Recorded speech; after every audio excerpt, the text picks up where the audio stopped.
Boa noite. Bom com vocês? Queria apresentar a Rosana, minha esposa. Está ali, de óculos. Eu achei consegui achar uma da minha altura, né? Então, a gente... Né, Kátia? Semana lá, quase o pessoal não entendeu, né? Posso contar? Contei uma história lá num grupo que a gente tem lá, e a Kátia foi uma das primeiras que já pegou a ideia, mas teve muita gente que não pegou. Eu contei que, na época que não podia ligar o som do carro, paramos o carro, eu com alguns amigos. É uma história, né? Não é uma história, mas como se eu tivesse com alguns amigos, paramos o carro, não podia ligar o som do carro. E estávamos ali conversando, de repente a polícia chegou lá e falou: o que está acontecendo? Tudo bem com vocês? Aí, tudo legal, né? Tudo bom? A gente falou: não, tá tudo bem, só estamos batendo papo aqui e tal. Aí eu perguntei para o policial, né? Podemos ligar o som do carro? Aí o policial falou assim: se for baixinho, pode ligar. Eu fui lá e liguei, então. Ok?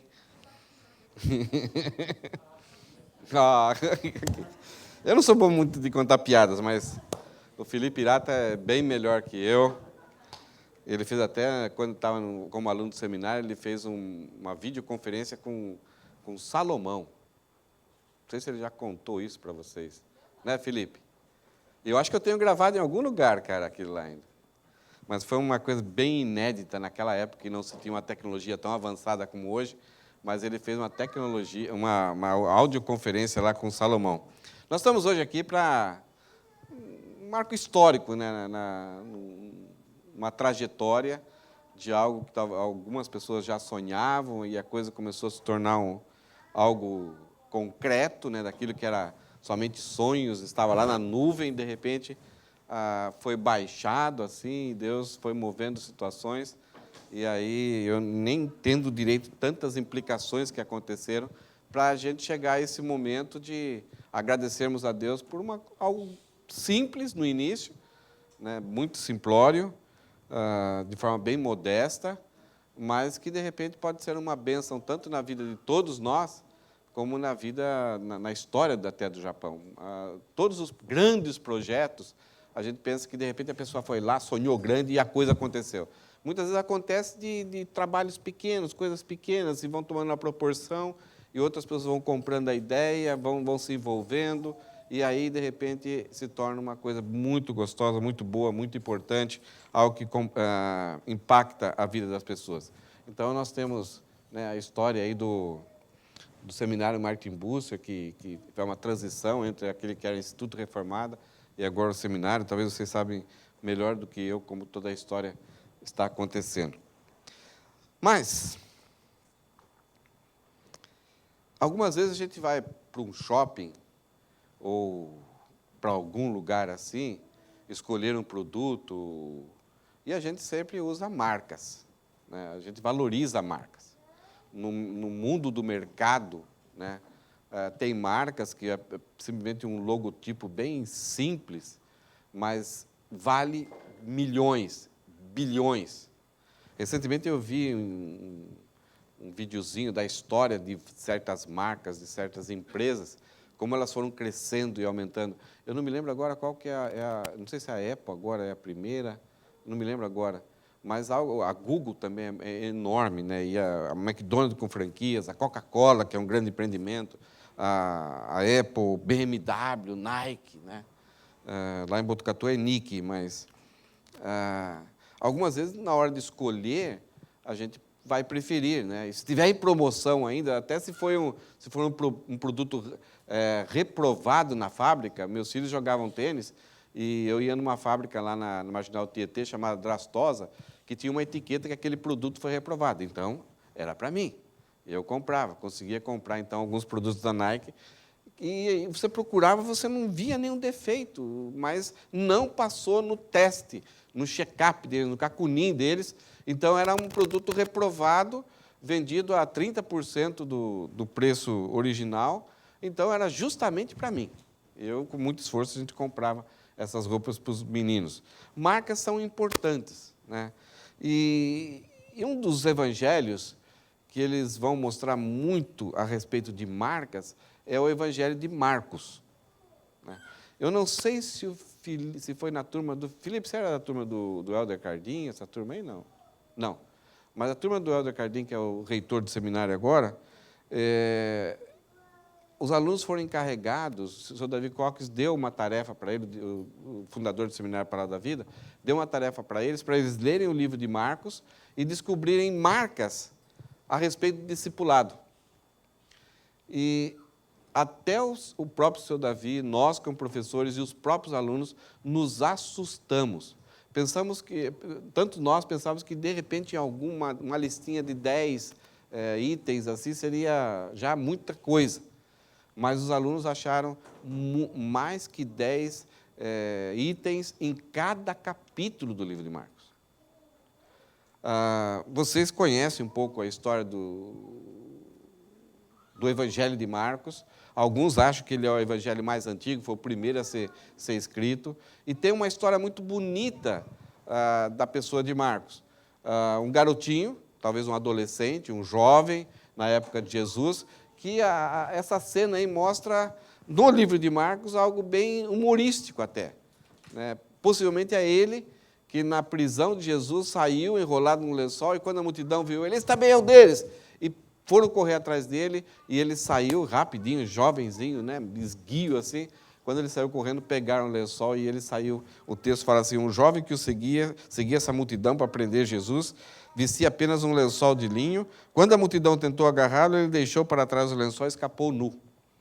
Não sei se é nu, né? Talvez aí tinha uma roupa de baixo, alguma coisa assim, mas se for nu, ainda bem que era noite, mas mesmo assim, então o cara apavorado, correndo, e, né, e ó, deu no pé. É interessante que, se eu fosse eu, não ia contar isso. Mas Marcos coloca. Essa é uma coisa bem interessante quanto aos autores bíblicos. Todo livro que o autor escreveu, ele vai exaltar a Deus, apontar para Jesus, mas ele vai falar muito dos seus pecados. Quando é biografia também, mais dos seus pecados, dos seus erros, das suas falhas, das suas dificuldades. E a maior parte das pessoas creem que Marcos, ele não é o autor intelectual desse evangelho.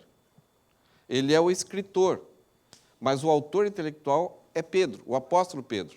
Então não tem genealogia, então tanto por causa de quem é o autor intelectual, que Pedrão, né, uma pessoa que não foi muito bem instruída, não se lembrava das coisas, de genealogias, aí tal, isso aí é meio complicado, ele talvez só lembrasse do avô, tataravô dele. Então imagine de reis e homens importantes na história, ele é bruto. Mas, ao mesmo tempo, por causa do público para quem foi endereçado o livro de Marcos. Porque Pedro passou a trabalhar mais com os romanos. E os romanos, no Império Romano, mais ou menos uns 60% do Império era constituído de escravos. Pessoas que vinham de países distantes, as famílias eram desfaceladas, e ele chegava para trabalhar e dependia de uma comidinha diária e estava diretamente, a qualquer momento, à disposição dos seus donos.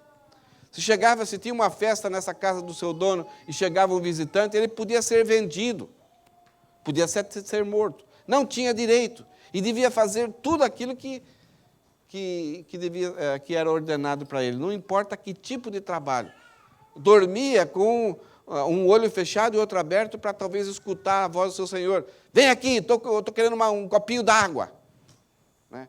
E tinha que acordar aí rápido, não podia falar, depois eu levo. O escravo não tem isso. Né? E, ao mesmo tempo, existiam alguns paradigmas no Império Romano, algumas verdades sólidas do Império Romano, que o imperador é a divindade revelada, ele que é o dono de toda a vida, ele que tem direito. Todos os impérios, os imperadores se constituíam dessa forma. Eles tinham poder sobre tudo, ninguém podia desobedecer.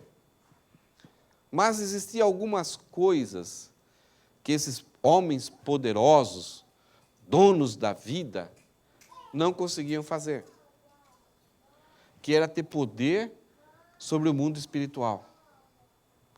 E não somente sobre o mundo espiritual, eles também acreditavam que a natureza era governada por esse mundo espiritual. Uma tempestade que acontecia por trás estava poderes espirituais. Também, esses imperadores, eles tinham um poder limitado, eles reconheciam e ficavam frustrados com isso, porque não conseguiam libertar as pessoas que eram oprimidas e atingidas por esse poder espiritual. E também sobre as doenças.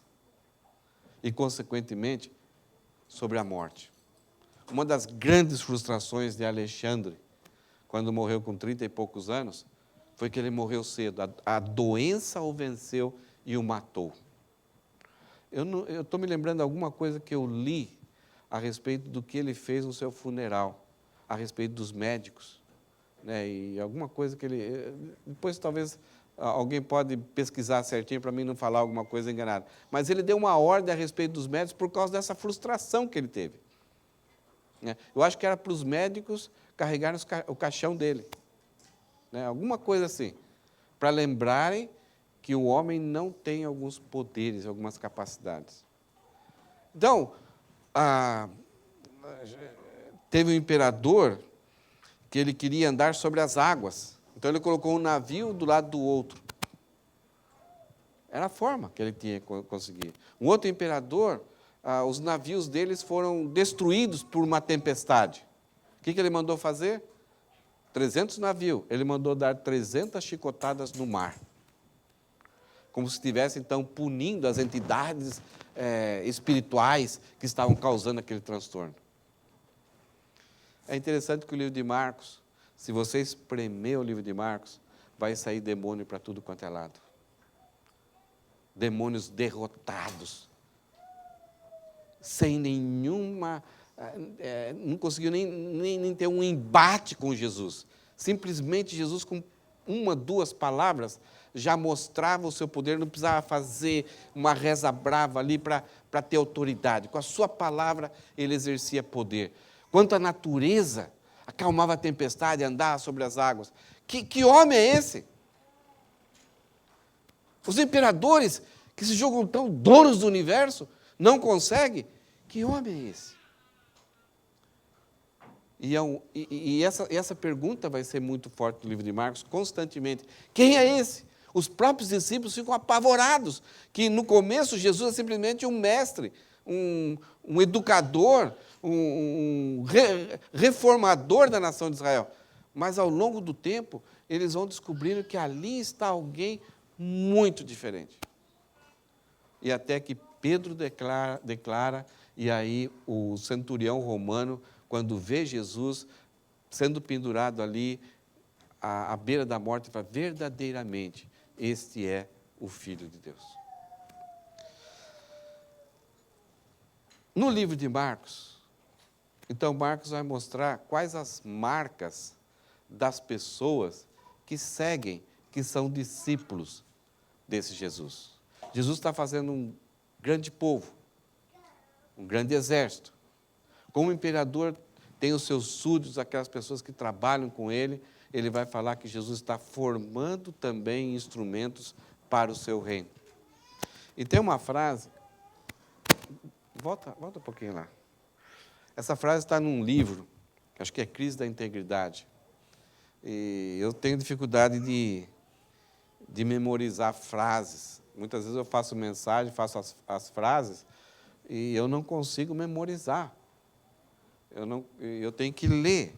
Algumas vezes eu prefiro até colocar uma palavra, e mesmo assim eu não consigo. Até pregando eu tenho que voltar lá para me lembrar das palavras que eu escrevi. Mas essa palavra, não sei porquê, essa frase, que é até difícil, ela ficou marcada na minha mente. Eu não esqueci. Não sei se Deus é mais intenção de Deus do que a minha. Como se fosse um alerta para mim. Como se fosse uma advertência para mim. E para nós que trabalhamos no processo de discipulado, de fazer instrumentos para servirem a Deus. Olha o que fala essa frase. Sucesso percebível, isto é, o sucesso que dá para você mensurar, avaliar. Sucesso que você, sucesso ali, está acontecendo. Então, sucesso percebível, sem sucessivos, isso é, sem muitas coisas, muitos depois deles, sucessivo. Sem sucesso percebível, sem sucessivos sucessores bem-sucedidos, é fracasso. Sucesso percebível, sem sucessivos, isto é, contínuo, sucessores, aquele que vem depois, bem-sucedidos, se isto é, não tiver, não reproduzido de forma correta, é fracasso. O Davi Merck sempre ele fala que o sucesso nosso como pais não será avaliado nos nossos filhos, será avaliado nos nossos netos. Porque se os nossos filhos foram bons, né, até copiando, sendo meio parecido, legalzinho, mas se eles não forem bons ao ponto de produzirem filhos legais, tementes a Deus, nós fracassamos com os nossos filhos. Então, o nosso sucesso vai ser aquilo que os nossos filhos vão conseguir reproduzir. Então, olhando para os nossos netos, a gente vai perceber, falhei, legal. Agora, Deus usa de anomalia, e Deus usa de misericórdia, e muitas vezes a gente estraga tudo, e ainda Deus nos dá uma graça enorme. Então, quanto a essa questão de marcas, vamos olhar o Evangelho de Marcos já desde o começo. Olha só que Marcos fala para a gente ter uma ideia do ambiente. Capítulo 1, versículo 1. Este é o princípio das boas novas. Em outras Bíblias, as boas novas é chamado de Evangelho. Isso é, um país está em guerra, junto com o general, junto com o comandante, ficava um jovem rápido de esportes. Opa, caiu aqui. Um cara muito veloz, muito bom de corrida, e de acordo com o que estava acontecendo na guerra, ele era enviado para o comandante para dar notícias para a população do reino.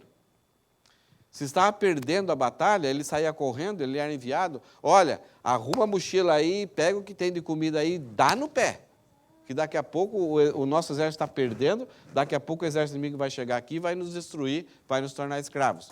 Então, as sentinelas ficavam olhando para ver se esse homem, se esse jovem vinha correndo ou não. Era uma angústia, porque não se tinha meios de comunicação como se tem hoje. Se o exército estivesse ganhando, estava no fim da batalha, então eles também mandavam. Esse rapaz vinha lá correndo e avisava, olha, ganhamos, então prepare um churrasco, prepare o desfile de entrada dos nossos campeões.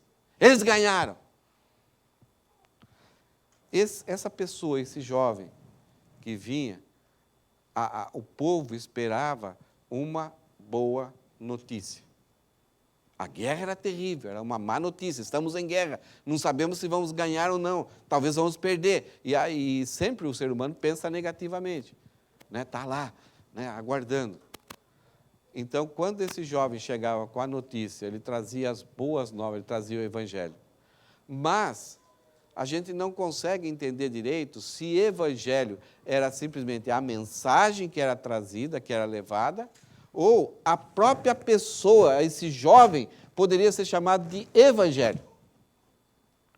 É interessante que essa palavra é do grego, não tem nada a ver com o mundo bíblico, mas foi usada uma palavra do mundo secular para explicar aquilo que é a mensagem de salvação. Aquilo que é como que a mensagem de salvação chegou até nós. A mensagem de salvação não é uma ideia utópica de encorajamento. A mensagem de salvação é algo sólido, ela é uma pessoa. Então, a palavra evangelho, ela é tanto a mensagem a respeito de como Deus resolve o nosso problema, mas também é o próprio ser, é a própria pessoa de Jesus. Então, Marcos está falando aqui, este é o princípio das boas novas a respeito de Jesus Cristo. A mensagem, ele, é tudo uma mesma coisa, não dá para separar. E ele fala de cara que ele é filho de Deus. Como ele está escrevendo para os romanos, que não entendem de teologia do Antigo Testamento, falar que é filho de Deus, talvez as pessoas, no momento inicial, já pensaram, é um semideus, como Hércules. Ele é filho de Zeus e, ao mesmo tempo, de uma mulher. E outros semideuses que existiam.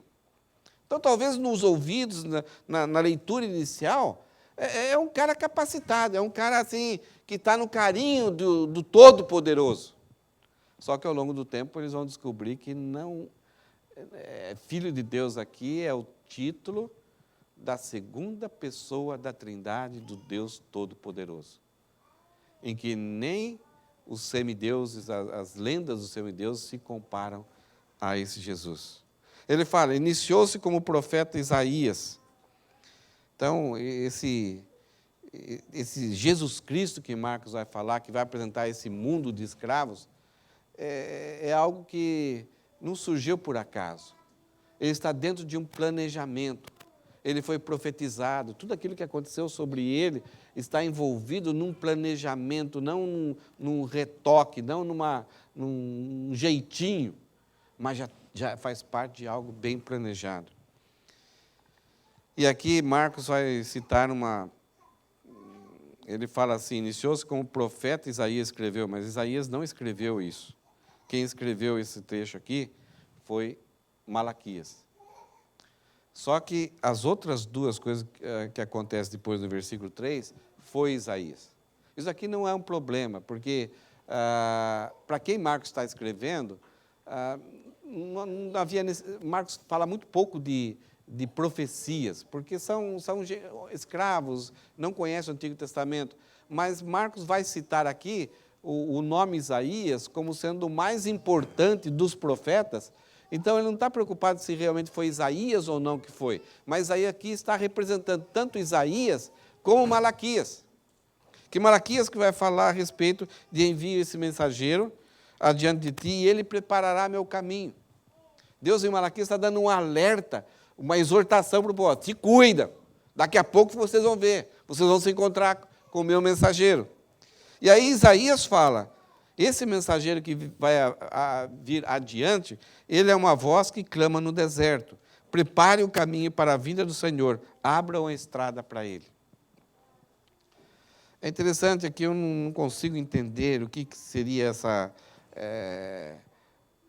o que Marcos está usando de algo que é comum, que é conhecido, para trazer para cá. Toda vez que um país ia em guerra e trazia assim, principalmente os romanos, quando eles iam conquistar um país, antes de chegar com o seu exército, chegar lá com força militar, eles enviavam um mensageiro. Se alguém assistiu o filme Os 300, o filme começa desse jeito, é enviado o mensageiro, e aquele povo mata o mensageiro. Então eles aceitam e querem entrar em guerra. Então, em vez de destruir todo mundo, os impérios, ao conquistar novos países, eles mandam um mensageiro, explicando o que eles devem fazer e como que eles devem agora se submeter a esse reino. Então, é preparar o caminho, ajeitar as coisas, para que quando o imperador chegue ali, ele seja honrado, ele seja estimado, e seja reconhecido e aceito por aquele povo. Parece que essa ideia é um pouco, inicialmente, parece que é um pouco melhor. Mas também, algumas vezes, acontecia quando um exército, um comandante ia para uma batalha, ele vencia essa batalha, aí ele voltava. E aí o império preparava um grande desfile, aonde vinha um arauto na frente, contando como foi a guerra e exaltando aquele general que conquistou essa batalha. E junto com esse general, ele montava o cavalo branco ali do próprio imperador, cheio de honras. Algumas praças, alguns lugares eram colocados o nome desse general para honrar esse general. Ele passava a ter uma casa melhor, então eram muitos presentes assim, para honrá-lo pelo serviço dele, pelo trabalho dele. E esse arauto vinha na frente no desfile dizendo, abram alas, né? Parece que é a escola de samba, né? Abram alas aí porque o vencedor está chegando. Aquele que trouxe, que lutou e venceu, está chegando. Vamos honrá-lo, vamos exaltá-lo. E aí esse general entrava, trazendo o rei inimigo, os principais oficiais inimigos, acorrentados, que já tinham levado várias surras, e aí toda a multidão, então, zombavam desses inimigos que estão, assim, sendo trazidos como troféus. É interessante que em Corinto, Paulo fala assim, que Cristo sempre nos conduz em triunfo. Inicialmente a gente pensa assim, eu sou bom mesmo, né? onde que eu vou, Deus? Não. O texto ali é que Cristo, nesse desfile, está nos conduzindo como pessoas que foram conquistadas. Por isso que nós somos desprezados. Essa ideia, Paulo dentro do argumento, falou, eu não tenho problema não que eu sou desprezado. Que bom que ele me conquistou. Agora eu pertenço ao reino dele. Que bom que ele manda em mim. Porque enquanto eu mandei, eu pisei na bola. Ok. Só essa introdução de Marcos. Aí Marcos, ele vai falar a respeito daquilo que aconteceu, esse arauto que veio na frente de Jesus, que parece para Marcos, como se fosse um paradigma, o grande exemplo daquilo que vai acontecer em todo o livro de Marcos, que é fazer discípulos, fazer novos instrumentos para servir a Jesus, idênticos a Jesus, seguindo algumas marcas que esse mensageiro tem.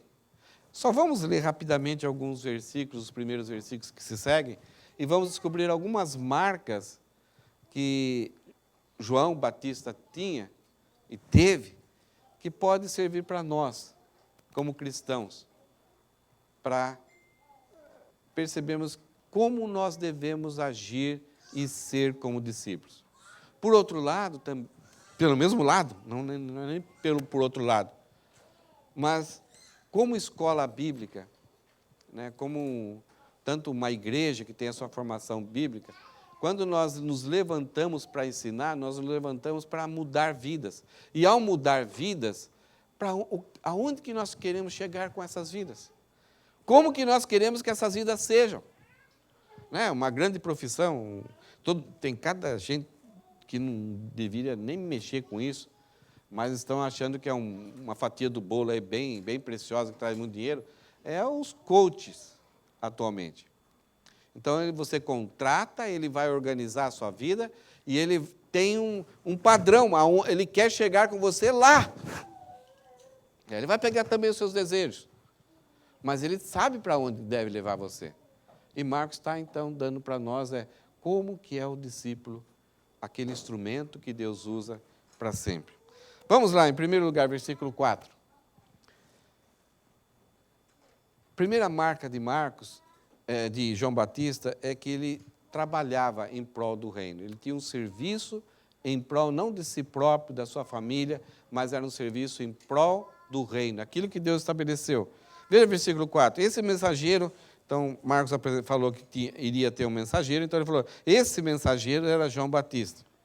Ele apareceu no deserto, pregando o batismo como sinal de arrependimento para o perdão dos pecados.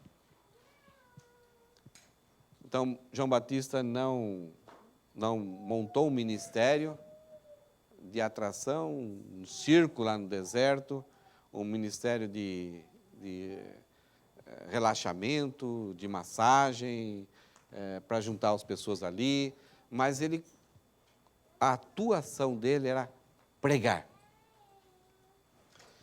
É difícil hoje em dia você ter pessoas que saem de algum lugar para ouvir uma mensagem. Parece que nós somos tentados ultimamente a criar uma estrutura de um evento que satisfaça as pessoas e ali a gente coloca um tempinho de pregação. Se der tempo, a gente prega, senão, né, não pode pregar muito, não pode falar muito. E aqui João Batista estava pregando. Ele pregava o batismo como sinal de arrependimento para remissão dos pecados. Aqui, se a gente inverter um pouquinho aqui, a pregação de João é que o batismo deveria acontecer após o arrependimento. A ênfase de João é que aquelas pessoas deveriam se arrepender, acertar a sua vida. E a evidência e o simbolismo de que houve realmente um entendimento de que deveria ter mudança na vida das pessoas era simbolizado através do batismo.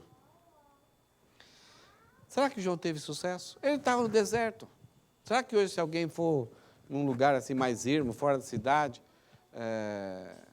teria sucesso se pregar só arrependimento? Será que a nossa sociedade vai buscar alguém que vai falar sobre arrependimento? Se você convidar alguém, na igreja lá vamos falar sobre arrependimento. Você quer assistir um culto lá comigo? Você acha que as pessoas... Porque arrependimento, ela pressupõe o quê?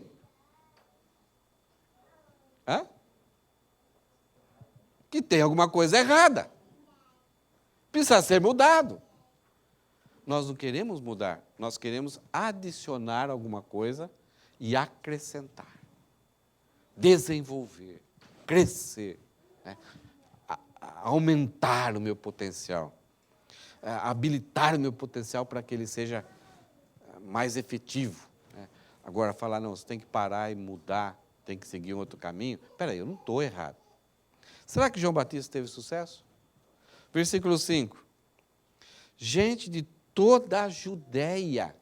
Esse todo aqui é uma hipérbole, né? Agora, a ideia aqui não era 2, 3 gatos pingados. Gente de toda a Judéia, que é um pouquinho norte de Jerusalém, que é onde habitavam mais os judeus que não estavam tão misturados. Mais ao norte tinha Samaria, ali já tinha judeus, mas também tinha os samaritanos, que era um povo judeu misturado e muitos gentios. Mas ainda a Judéia tinha a quantidade maior era de judeus, povão judeu. Então, gente de toda a Judéia, incluindo os moradores de Jerusalém. Espera aí. A Judéia, tudo bem, é difícil subir lá para Jerusalém, é uma caminhada subida, então tudo bem, né? É mais prático, mais fácil, mais perto. Agora, o pessoal de Jerusalém tem que voltar e depois tem que sair de lá, descer e depois ter que voltar, subir. Será que eles não tinham pessoas mais instruídas que João Batista? Pessoas mais capacitadas? Lá estavam os líderes da nação de Israel. Tinha o sumo sacerdote, tinha o templo. Tinha tudo lá. Mas eles, na época que Jesus vem, o Paulo fala que foi a plenitude dos tempos. Havia várias razões. Uma delas era a podridão do Império Romano. E outro, a politicagem simples e pura da religiosidade dos judeus. Os líderes, os pastores, só cuidavam de um grande negócio, que eram as festas, que eram os sacrifícios, que eram as ofertas, mas o povo estava cansado e oprimido. Não conseguiam receber e entender por como a vida podia ser resolvida. Era uma opressão. E essas pessoas de Jerusalém, elas estão em busca de algo que parece que tem um cara falando ali embaixo. Um comunica com o outro, e a ideia de gente de toda a Judéia, incluindo os moradores de Jerusalém, saía, essa ideia de um veio, quando ele volta, dois que vêm, e quando esses dois vieram, é 4 que vêm. Essa é a ideia da multiplicação.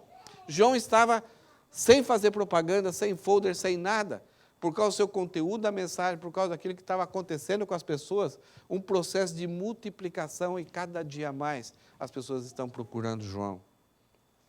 Então, saía para ver e ouvir João. Não foi só uma campanha, um encontro. As pessoas estavam circulando isso. Para onde você vai? Eu vou ali. Falaram que tem um cara pregando aí, o cara que voltou saiu muito bem. E o texto fala, quando confessavam seus pecados, aqui a ideia, né, da sequência, ele os batizava no Rio Jordão. Sabe a coisa que estranha aqui? Que o judeu não se batizava. O batismo era para os prosélitos, aquelas pessoas que queriam entrar no judaísmo. Então, ele tinha que tomar um banho de corpo inteiro, aí ele tinha que se circuncidar, que primeiro era a circuncisão, os passos seguintes era a circuncisão, que era uma decisão traumática, principalmente para um adulto, e naquela época não tomava anestesia geral. Não sei se eles usavam alguma coisa anestesiante, mas é uma cirurgia que vai pelo menos uma semana causar, além de dor e sofrimento. Mas quando a pessoa entendia o benefício do judaísmo, o conhecimento que ele tinha dali, conhecendo Deus, a forma de culto, as alianças, as promessas e as bênçãos de pertencer, como prosélito, não era nem pertencer ao povo judeu, mas como prosélito, aderente ao povo judeu. Mesmo assim, ele aceitava essa situação. Então, o primeiro passo era a circuncisão, o segundo passo era ir e fazer uma oferta como sendo um pecador, reconhecendo o seu pecado, uma oferta para que ele reconhecesse diante de Deus que ele era pecador e Deus teria que expiar os pecados dele. E como prosélito, o terceiro passo era um batismo. representando que ele estava arrependido. Porque antes do batismo ele tinha que fazer 3 coisas. Ele tinha que confessar os seus pecados diante de Deus. Ele tinha que reconhecer os seus pecados diante dele mesmo. E ele tinha que confessar os seus pecados para as pessoas. E ao confessar esses pecados, não era só, desculpa aí, perdão, não é aquele jogo de futebol, assim, desculpa qualquer coisa aí, não é isso. É chegar lá e ressarcir. Publicamente e diante das pessoas que foram ofendidas. É interessante que na história dos evangelistas, eu já vi algumas histórias que eu tenho até dificuldade de acreditar. Porque o pessoal fala que evangelista é meio evangelástico, aumenta um pouquinho. Né? 3 pessoas se converteram a quase 50. Quase 50, falta um pouquinho, mas... Né? Então, os evangelistas, algumas vezes, eles têm não falam mentira, mas acrescentam. Mas tem algumas histórias, principalmente sobre Billy Graham, sobre alguns outros evangelistas, que é assustador. E quando eles iam em algumas cidades pequenas, depois que eles iam embora, as pessoas iam, que tinham dívidas, que o credor já tinha jogado o caderno embora, já fazia anos e anos, mas aquelas pessoas chegam, eu não sei se você se lembra, mas eu não paguei aquela conta. Eu vim aqui, eu quero acertar. Né? Pessoas confessando. A cidade tinha uma mudança. O índice de consumo de bebida alcoólica diminuía, assim, drasticamente. Bíblias eram vendidas e pessoas começavam divórcios que estavam em andamento, de repente eram cancelados o processo. Em vários lugares onde certos evangelistas dos Estados Unidos, então tem esses relatos. Algumas pessoas tentaram fazer essas biografias assim de forma maldosa, e quando descobriram os benefícios que esses evangelistas causavam aonde eles iam. E João Batista está fazendo isso. As pessoas estão confessando seus pecados. A ideia de confessar aqui não é somente falar. A ideia é concordar que isso é pecado e eu tenho que resolver. O que eu fiz está errado. Então a pessoa passava a resolver. E por causa desse acerto, dessa situação, que era visível, era real, era uma testemunha ocular, as pessoas olhavam e entendiam isso, João batizava. Por isso que em alguns outros evangelhos, tem pessoas que querem, a impressão que eu tenho, parece que queriam chegar para João, eu vim aqui acertar minha vida, vim tomar um banhinho aí, né? Que aí, tipo, algumas religiões têm, né? Fazer alguns rituais aí agora minha vida vai acertar.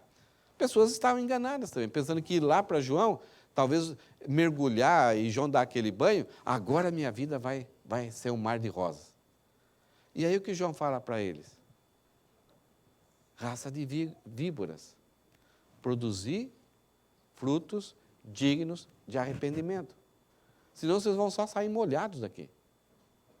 O batismo é um símbolo, é uma demonstração. Agora vocês estão invertendo tudo. Estão achando que é um ritual e, por outro lado, estão mistificando algo que é tão bonito. Estão transformando a cerimônia, o ritual do batismo, como se fosse um ato de feitiçaria. João não enrola com eles. Então, primeiro, João trabalhava em função do reino de Deus, e João tinha um sucesso de acordo com os paradigmas, com os propósitos de Deus. É muito difícil, muitas vezes, quando a gente tem reunião de pastores, né, Carlos? Aqui no Japão, a gente tem outra realidade. A gente entende, cada um, a gente faz algumas perguntas, mas a gente está querendo mais apoiar, encorajar, porque a gente entende a realidade do Japão. Mas tem alguns pastores assim no Brasil que quando eles têm até vergonha de participar de associações. Porque quando chegam, e daí, irmão, de onde você é? Que cidade que você é? E a sua igreja? Quantos membros tem? Qual a entrada financeira na igreja? Então, o sucesso é medido por outras perspectivas. Então, aqueles que estão construindo um templo, fazendo grandes coisas assim e tal, então esses são os mais badalados. Aqueles que vão falar mais, vão dar dicas de crescimento, visão de crescimento. Esses são importantes, esses têm alguma coisa a acrescentar. João Batista, o que media o sucesso dele, a vara que media o sucesso dele, era a mudança real, verdadeira e espiritual na vida das pessoas. Por causa disso, ele batizava. Mas ele não ficava, 10 pessoas hoje batizei. Não. Ele se levantou para ser um instrumento de Deus para mudar as vidas das pessoas. Uma outra coisa que João Batista, parece que isso aqui, eu acho que é melhor nem falar, viu? Somente hoje, né, Glauber? A gente está tão bonitinho aqui, talvez. Mas, versículo 6. João vestia roupas tecidas com pelos de camelo. Eu não sei como isso funciona. Eu acho que João não era um brucutu, um homem das cavernas. Era uma roupa simples que era usada naquela época. Ele é um homem de respeito também, né? Então, João vestia roupas tecidas com pelos de camelo, usava um cinto de couro, então, para ajustar essa roupa dele, uma coisa simples, e alimentava-se de gafanhotos e mel silvestre. Mel silvestre, todos nós sabemos como que é. No Tamadé, aqui no Japão, tem aquelas potinhas assim com mel silvestre. E tem os gafanhotos. O livro de Levíticos permitia que a população se alimentasse, os judeus se alimentassem de gafanhotos. Há vários animais que não se pode, mas dos gafanhotos era permitido. E os judeus inventaram algumas receitas com os gafanhotos. Tirava-se a cabeça, deixava secado ao sol, passava um salzinho e com uma manteiga, um pouco bem diferente da nossa, eles passavam em cima, ou talvez até um mel, e comiam então os gafanhotos, que têm uma taxa muito alta de nutrientes. Alguns acham também que não seriam esses gafanhotos, a locusta, né, que eles chamam, mas seriam tipo umas sementes que davam embaixo da terra, que era chamado também de alfarrobas. E os pobres, era uma comida muito dos pobres, que eles tinham que cavocar a terra, achar isso daí e fazer de algum jeito, tipo uma batata doce, alguma coisa assim, e cozinhar e comer. É interessante que na parábola do filho pródigo, as alfarrobas eram dadas como alimento para os porcos. E o jovem, né, filho pródigo, que já chegou no último estágio assim, de pobreza, ele comia, ele pegava as alfarrobas que eram levadas e ele comia. Então, João eu preciso comer? Vou comer, então vou me alimentar. Então, tem algumas coisas que a gente não sabe direito aqui, e nem todos chegam à conclusão. Mas João não estava preocupado. Tem alguma coisa para comer? Vou comer. Tem alguma coisa para beber? Vou beber. Então, não estou querendo acrescentar status para a minha vida. Aquilo que é necessário, eu vou fazer. O conforto de João era isso aqui, não almejar mais nada além disso. Então, um homem simples. Outra coisa, no versículo 7, outra marca, a quarta marca. João anunciava o seguinte: depois de mim virá alguém mais poderoso que eu. Que frustração para aquelas pessoas. Eles achavam que, achamos o cara, num deserto de liderança que consegue nos trazer alento, trazer refrigério, achamos o cara, e ele está falando que não é ele. Por incrível que pareça, toda pessoa que recebe um aconselhamento ou tem a atenção de um pastor, ela se apega a essa pessoa. Qualquer membro da igreja que ajuda uma outra pessoa, que traz ela para Cristo, ela crê em Cristo, a vida é transformada, ela resolve os problemas da vida, a pessoa é devotada a essa pessoa para sempre. Mas a gente tem que falar, não sou eu. Não sou eu. E João falava, eu não sou. Ele falava, depois de mim virá alguém mais poderoso que eu. Alguém tão superior que não sou digno de ser o pior escravo diante dele. Quando alguém entrava numa casa, os escravos, eles tinham que ir lá desatar as sandálias, lavar e passar, até perfumar, porque eles, ao comer nas casas, eles deitavam quase um sobre o outro, assim, e o pezão da pessoa ficava bem na sua fuça, assim. E aquelas sandálias, como vocês estão vendo aí, imagina uma sandália num lugar empoeirado, seco. Eu gosto muito de usar o Crocs. E agora, no calor, o Crocs, se eu ando por algum lugar assim, um pouquinho empoeirado, ele fica uma coisa legal demais. Agora imagine essas pessoas, essa sandália de couro que ao longo do tempo vai formando aquele sebo, e aí junta a poeira, vem o suor, vai indo, vai indo. Então aquele negócio era terrível. Então quando você entrar numa casa, o pior escravo, o mais, assim, meio, não tinha muita inteligência, ou aquele que merecia alguma punição, iria fazer esse trabalho. E João está falando, vem alguém mais importante que eu não sou digno nem de ser esse escravo que vai lhe... Ele é tão alto, tão grande, tão superior, tão poderoso, que eu não me considero digno de fazer esse trabalho. Então, João demonstra aqui que ele é submisso. Agora, um cara que alcançou um sucesso, que os líderes de Israel estão talvez invejando, não, esse cara aí não sabe nada, já estão levantando muitas questões, ele está tendo um sucesso, ele pode montar um exército, ele pode se tornar rei. E ele fala, não sou eu. Como é difícil ter sucesso. Agora imagine a nossa tarefa nos nossos dias, como pastores, como igreja, como seminário, de reproduzir essas marcas para que outras pessoas venham cuidar do povo de Deus. Quais são as marcas que a gente viu até agora? Que trabalhem para o reino, que tenham sucesso conforme o plano de Deus, que tenham uma simplicidade pessoal e que sejam submissos a Deus. Eu tenho alunos do seminário, que eu tive o privilégio, o Felipe foi um deles, mas tem alunos, você tem colega também, né, Felipe? Que os caras estão estourando a boca do balão. Os caras estão fazendo coisas assim maravilhosas. Fantástico. Tiago Matos, lá perto de Campinas, uma igreja bem poucos anos, assim, explodindo, muitos membros. Sucesso! E a gente sabe que ao preparar o povo de Deus, possivelmente nós vamos estar sem querer e sem visualizar, talvez ajudando essas pessoas a serem alguém que vai ser um sucesso estrondoso, vai conseguir produzir uma igreja grande e tal. O grande perigo.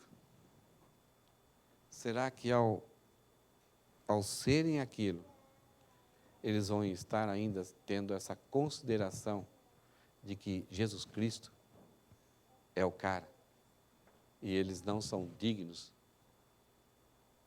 de desatar a sandália? Ou, de repente, por causa, no futuro, do sucesso que eles têm, falam assim, Jesus, pode deixar comigo, pode tirar umas férias, que eu sou o cara. Pode deixar, olha, por favor, não venha atrapalhar aqui que o negócio está dando certo. A minha visão, a minha estratégia, as minhas palavras, a minha sabedoria, olha, Jesus, aonde que... Senhor, acho que até o senhor errou nas fórmulas, e eu estou seguindo o meu caminho. Percebe o perigo que nós, como igreja, como seminário, temos de se não atentar para desenvolver essas marcas?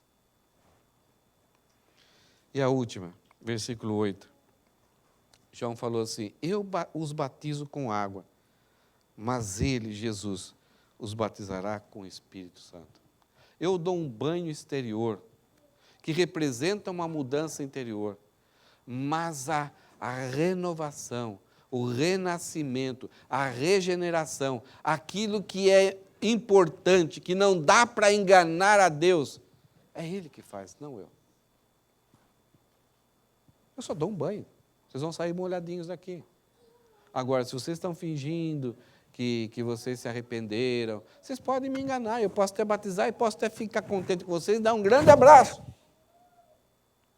Mas o Espírito Santo, o colocar o Espírito Santo é Jesus que faz, selando vocês para o destino eterno. Nenhum homem tem essa capacidade, a não ser Jesus. Não é uma fórmula de uma igreja, não é uma série de palestras, mas é a pessoa chegar diante de Jesus pela graça, mediante a fé, e ter esse acesso através que só Jesus Cristo pode fazer. Só pelos méritos dele. O que nós vimos hoje, então, essas 5 marcas que parece que é um padrão que vai acontecer no livro de Marcos. Aquele que é instrumento útil, aquele servo útil, tem uma vida marcada por serviço em prol do reino. Do reino de Deus, não serviço em prol do seu reino. Sucesso conforme o plano de Deus, com a régua que Deus estabeleceu. Simplicidade pessoal. Submissão. Cristo é o mais poderoso, tudo depende dele, da sua palavra. Nada do que é realizado é por força e poder humano. E sensatez a respeito de si próprio. Eu consigo fazer algumas coisas. Era João que batizava, era João que mergulhava, dava uma canseira, doía o braço. Mas era algo exterior. Era um cerimonial, diante de uma manifestação verdadeira de arrependimento ou não. Agora, a real salvação, a real mudança eterna, era só Jesus Cristo que faz. E ele viria em pouco tempo. Acho que aquela frase que nós falamos no começo, ela se encaixa em tudo que a gente viu hoje, né? Sucesso percebível sem sucessivos sucessores bem-sucedidos é fracasso.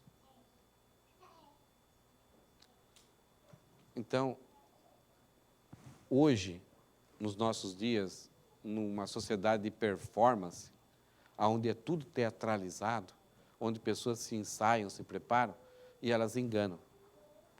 A política está assim. Né? Pessoas de influência estão assim. Principalmente nos nossos dias, eu não acompanho, acho que só o Mamãe Falei, que de vez em quando eu acompanho, né, o Arthur. Mas tem um monte de youtubers por aí. E que, de repente, o discurso deles, a forma com que eles apresentam, as pessoas passam a seguir, idolatrar. Mas, de repente, em um momento de vida real, eles não mostram nada daquilo que eles são. Muitas vezes, até pelo contrário. Então, nós estamos sendo enganados por algo que é somente visível. Então, tem muito sucesso por aí. Nossos adolescentes e muitos pais estão jogando seus filhos para uma certa caminhada, uma certa direção. Olha, aquilo lá é sucesso. Estão entregando filhos aos lobos, entregando os filhos a um vazio, a uma vaidade, a um desespero, a perigos, mas porque vislumbram sucesso. E sucesso percebível, sem sucessivos sucessores bem-sucedidos na perspectiva de Deus, vai ser sempre um fracasso. Amém? Que Deus te abençoe, né? Que você coloque essas marcas na sua vida. Não se preocupa se as pessoas não estão tendo algumas dessas marcas, mas que isso seja um desafio para você, né? Que seja uma preocupação. E a cada dia você possa analisar, avaliar na prática do seu ministério, na prática do seu papel como pai, como mãe, como cidadão lá no trabalho, na escola, na sua família como geral. Esse é o reflexo de um servo útil que agrada a Deus. Vamos orar? Senhor, muito obrigado, porque a Tua palavra foi escrita por homens simples como nós, mas nós reconhecemos, ó Pai, que esses homens foram usados como instrumentos na Tua mão. A Tua palavra foi escrita há 2000 anos atrás, mas nós temos a impressão, ó Pai, que cada dia se passa, parece que ela se torna mais atual, mais relevante, parece que foi escrito para os nossos dias, Senhor. Pelas lutas que enfrentamos, pelos enganos que enfrentamos, por um tipo de sociedade em que vivemos. E pela distância que o nosso mundo tem dos Teus princípios e dos Teus valores, ó Pai. Como seminário, Senhor, que essas verdades possam nos orientar a orientar outras pessoas, a outros discípulos, para se tornarem servos úteis nas Tuas mãos. Que tenham um vislumbre correto, alvos corretos, metas corretas, que possam dirigir a vida deles e assim serem agradáveis ao Senhor. Abençoe cada um de nós aqui, Senhor, que essas verdades da Tua palavra possam orientar e nos dar direção. Em nome de Jesus, Senhor. Amém.